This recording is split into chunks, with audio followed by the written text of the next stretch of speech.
One of my colleague got selected in PNB credit officer. She told me that she took your course. तो उसने बताया कि sir 1000 question का ready recorder देते हैं, तो वो कुछ नहीं पढ़ी थी, बस वो उसमें से पढ़ के उसने एग्जाम क्लियर किया था। मैंने कहा यार ये तो अच्छी चीज़ है, मेरे को भी करना चाहिए था।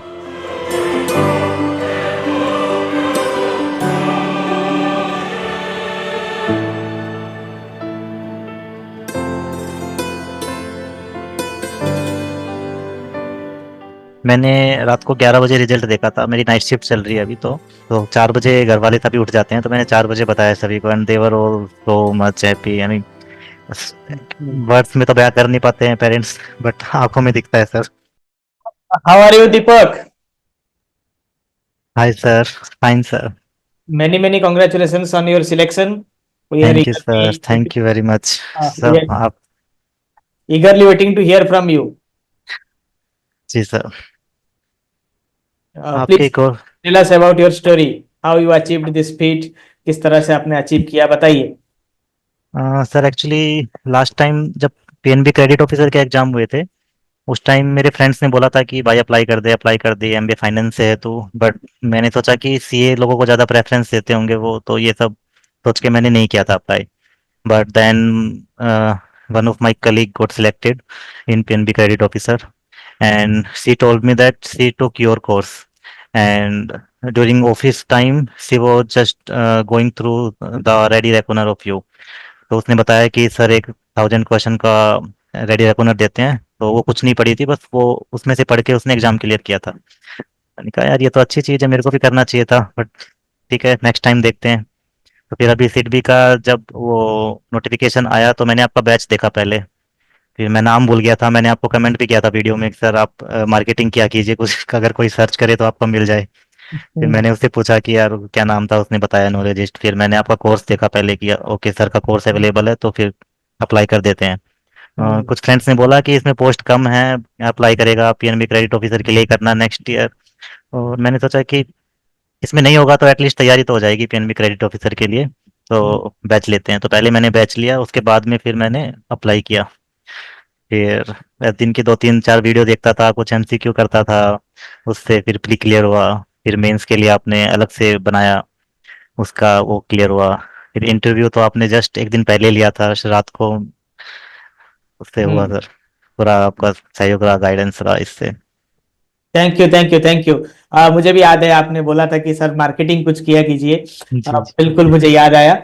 तब भी हम्म, आप भी खुद आपने देख लिया ना, मार्केटिंग करते तो इतना इफेक्टिव नहीं होता। आप खुद ढूंढ के आए हमारे पास, यही दम होता है। ठीक है, मार्केटिंग और जो वर्ड ऑफ माउथ या फिर सक्सेस से जो रिजल्ट आपको डिलीवर होता है ऑन ग्राउंड, हम्म, वो किसी से नहीं होता। आज की दुनिया में एडटेक हो, कोई भी ऑर्गेनाइजेशन हो, वो पूरा मार्केटिंग के ऊपर टिकता है। ठीक है, जी जी। But our success is you people. आप डिलीवर करते हो ग्राउंड में, फिर बात आगे बहुत बढ़ता है। और जो रियल जो काम कर पाएंगे, हमारे पास आकर जो पढ़ पाएंगे, ठीक है, नो बकवास ओनली स्टडी, जिनका मतलब एजेंडा है, जो प्रोफेशनल्स हैं, वो हमें जी पसंद करते हैं। वो हमारे साथ आके मेहनत करते हैं और रिजल्ट देकर जाते हैं। इससे बड़ा चीज और हो क्या सकता है। और बिल्कुल सर। वैकेंसी भी सिडनी में बहुत ज्यादा नहीं था। जी जी। बहुत कम vacancy, pan India position, fresher भी एलिजिबल हैं। तो इस सिचुएशन में आप सिलेक्शन लिए।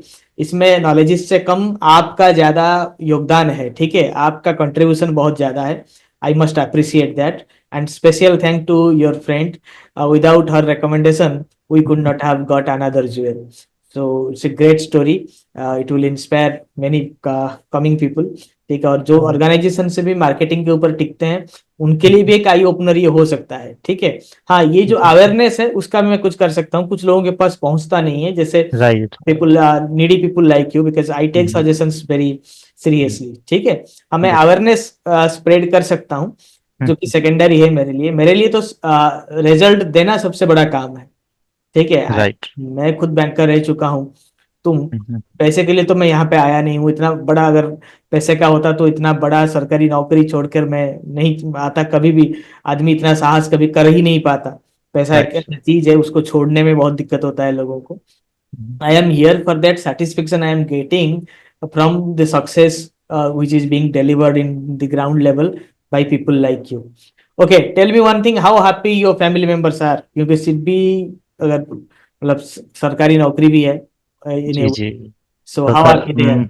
मैंने रात को 11 बजे रिजल्ट देखा था, मेरी नाइट शिफ्ट चल रही है अभी तो उस टाइम हम्म। पे मैं अपने कलीग के साथ कॉल पे था। सबसे पहले मैंने उसी को बताया and he was also very happy. And after that I told one of my best friend, रात को उसको जगा के बताया। एंड तो 4 बजे घर वाले तभी उठ जाते हैं, तो मैंने 4 बजे बताया सभी को and they were all so much happy. I mean words में तो बयां कर नहीं पाते हैं पेरेंट्स, बट आंखों में दिखता है सर। बिल्कुल तो बिल्कुल। कि भाई ठीक है, हम्म, अब लाइफ सेट है, एटलीस्ट चिंता करने की जरूरत नहीं है बिल्कुल आगे की। निश्चिंत है। CDP one kind of apex body भी माना जाता है। ठीक है, तो बहुत बड़ा अचीवमेंट है। और पोजीशन भी कम था, अगर जिनको पता होगा कि किस लेवल की तैयारी करनी पड़ती है, they would have definitely be knowing कि मतलब सैलरी भी बहुत अच्छा है, बहुत ज्यादा हम्म। अच्छा है, खाली अच्छा नहीं है, हम बोल पाएंगे कि बहुत ज्यादा अच्छा है। ठीक है।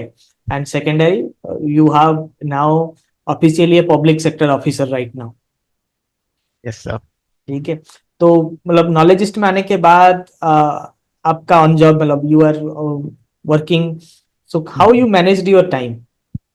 हाँ सर, एक्चुअली मैंने नाइट शिफ्ट लिया था इसी वजह से कि मैं डे टाइम में प्रिपरेशन कर पाऊँ। तो सुबह मेरी अच्छा। 6 बजे तक शिफ्ट होती थी और फिर मैं सो जाता था। 2 बजे उठ के नहा धो के मैं 3 बजे प्रिपरेशन करने बैठता था। 3 बजे से 6 बजे तक करीब करीब एक दो वीडियो देखता था, फिर मॉक टेस्ट वगैरह कुछ साथ साथ में रीजनिंग इंग्लिश के भी करने होते थे कि कहीं उनकी वजह से ये वाला मिस ना हो जाए। कितना हो जाए? क्योंकि आपकी वीडियो जिनफ होती थी, एक बार देख लो तो इंसान भूलता नहीं है वैसे। तो मॉक्स तो लगभग पूरा नंबर आते थे मॉक्स में तो, और जो सेक्शन है मॉक्स है उसमें तो साथ साथ में इंग्लिश रीजनिंग को भी टाइम देना पड़ता था, रीजनिंग एंड मैथ को। तो इस तरह से चलता रहा। फिर नाइट में कभी टाइम मिलता था तो आपका रेडी रेकॉर्डर होता था, वो खोल के बैठ जाता था, 15 20 50 क्वेश्चन उसमें से देख लिए। तो इस तरह से क्वेश्चन तो ऐसे सेट हो गए थे कि आंसर पहले पता होते थे उनके। बिल्कुल बिल्कुल। एग्जाम में भी ऐसे ही हुआ सर। आप ये जो प्रोफेशनल नॉलेज का पार्ट था वो तो 15 मिनट में करीब करीब हो गया था, तो बाकी टाइम अच्छा। फिर उनको डिवोट कर पाया।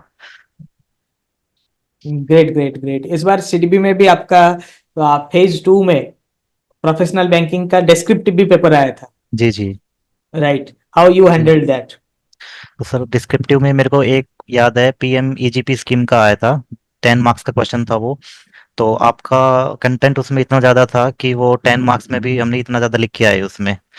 और बाकी तो जो क्वेश्चंस थे वो तो आपके कंटेंट से थे ही, सारे सारे आपके कंटेंट से थे सर। तो हमें तो ये चूज करना था कि किस में हम बेटर लिख पाएंगे। तो वो करके 4 क्वेश्चंस थे उसमें से, वो अच्छे करके आए। और एमसीक्यू पार्ट था वो तो जस्ट लाइक फेज 1 की तरह था। वो तो था। रेड। जी वो तो रेडी रेकनर से ही डायरेक्ट था इस बार। जी वेरी गुड, क्योंकि मैं इसलिए आपको डिस्क्रिप्टिव के बारे में पूछा कि फर्स्ट टाइम क्रेडिट और एमएसएमई पेपर में डिस्क्रिप्टिव हो रहा था आईबीपीएस के थ्रू। जी जी। और मैं हमारे लिए मेरे लिए भी ये फर्स्ट टाइम था कि डिस्क्रिप्टिव का कंटेंट बनाया जाए। Hmm. And we are really thankful कि इट हेल्प्ड यू। और बाकी तो आपको मिल ही गया था दोस्त से रिकमेंडेशन कि कहाँ पढ़ना है। और इसीलिए लास्ट पीएनबी के बैच के बाद से हमें रेडी रेकनर का इतना डिमांड आ रहा है कि सर खाली रेडी रेकनर दीजिए, हम कुछ और नहीं पढ़ेंगे। मैं बोलता हूँ भाई थोड़ा सा बैकग्राउंड भी क्लियर रखो। खाली रेडी रेकनर से एमसीक्यू आ जाता है, बट क्या होता है कि अगर आपका बैकग्राउंड मतलब जो फंडामेंटल्स अगर क्लियर नहीं होगा ना, हम्म। आपको वो क्वेश्चन दिखेगा ही नहीं, आपको नहीं पता नहीं चलेगा कि रेडी रेकनर से आया है, क्योंकि आपको राइट याद ही नहीं रहेगा ना। 1000 1500 एमसीक्यू भी कम नहीं होता है याद रखने के लिए। राइट। ठीक है। तो आपको दिखा हुआ नहीं लगेगा, आपको फंडा अगर क्लियर नहीं होगा, कुछ एमसीक्यू आपके सामने में आंखों के सामने भी रहेगा, आपको पता नहीं चलेगा कि ये इसको तो मैं कल ही पढ़ के आया था। उसको जानने के लिए you should have your fundamentals clear. Fundamentals clear करिए, इसीलिए तो हम फुल कोर्स लॉन्च करते हैं, नहीं तो खाली राइट। मैडम का जैसे हुआ था, बहुत सारे स्टूडेंट्स का हुआ है कि लास्ट मिनट में ही खाली रेडी रेकनर पढ़ के भी रिटन क्लियर हुआ है। ठीक है, बट इंटरव्यू के लिए मैंने उनको स्पेशली रेकमेंड किया है कि अभी समय है, अभी आप थोड़ा सा आप जो थ्योरी क्लासेस हैं वो भी कवर कर लीजिए। और ये स्पेशली डिजाइंड है आप ही लोगों के लिए जो थोड़ा सा मतलब समय देकर भी कोर्स का पूरा यूटिलाइजेशन कर सकते जी सर, आपने बताया भी था कि रेडी रेकनर तो सिर्फ आखिरी दिन 2 3 दिन पढ़ने के लिए है। हैं। तो बिल्कुल। आपका जो प्रोफेशनल नॉलेज का पार्ट था, एक अलग से आपने कोर्स में ऐड किया था पार्ट, उसमें जो वीडियो थी मैंने सारी की सारी वीडियो देख के गया था मैं मेन से पहले, कि कंसेप्ट क्लियर होंगे तो लिख पाएंगे, क्योंकि एमसीक्यू से तो नहीं लिख सकते सारा। बिल्कुल।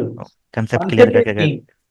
जी, तो उसके तो मैंने एक एक वीडियो देखा था सर, प्रोफेशनल नॉलेज वाले पार्ट का पूरा वीडियो देखा था।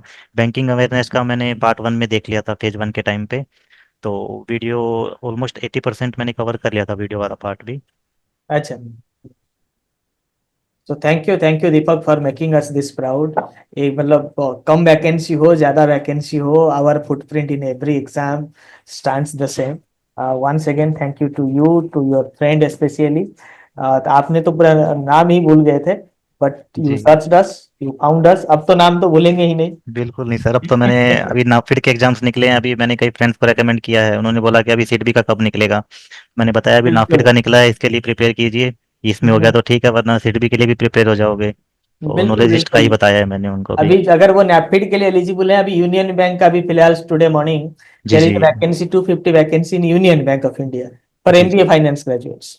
ठीक हम्म, है, बात एमबीए फाइनेंस सीए का नहीं है ना, बात आप कितना रिप्रेजेंट कर सकते हो इंटरव्यू बोर्ड में और हाँ, रिटन एग्जाम में। ठीक है, आप क्या deliver, what are you bringing on the table.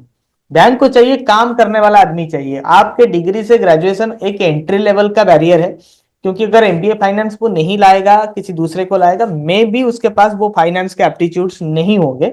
That is a reason. But once you all are in table, आप किसी को कम समझना नहीं है। ठीक है, अगर राइट आप सर। उस समय भी ये सोच लेते तो आप पीएनबी का भी सिलेक्शन ले लेते। एनीवे, आपका तो तकदीर लिखा ही गया था अलग कुछ अलग के लिए। Better, it's a better profile then PNB definitely. ठीक है, तो thank you Deepak once again for making us proud. Thank you thank you thank thank you sir, thank you. Thank you thank you.